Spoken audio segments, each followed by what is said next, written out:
Bună seara, oameni buni, și bine v-am găsit la un nou episod din Minecraft Pocket Edition.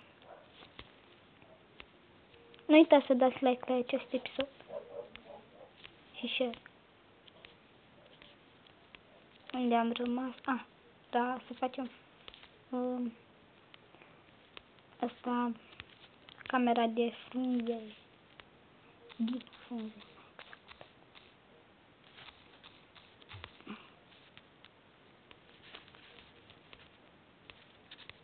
Așa.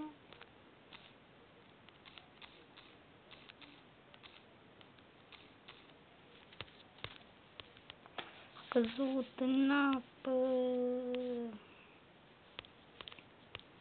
O să joc și multiplayer.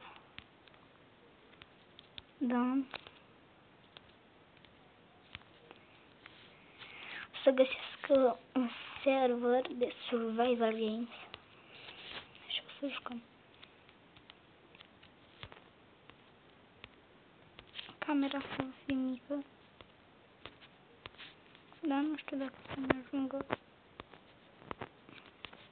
frunzele. Nu o să-mi ajungă, da. Mai avem de unde să luăm. Uitați, ce șmecher arată, nu. Da, aici aș face... Nu, las așa. Așa. Hai să luăm. Aoleu.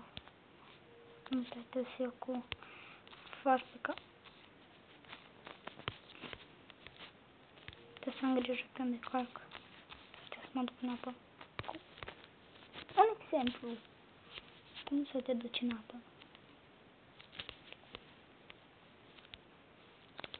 Așa. Probabil o să ne ajungă.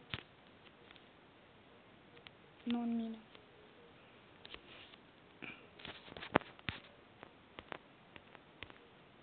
Așa.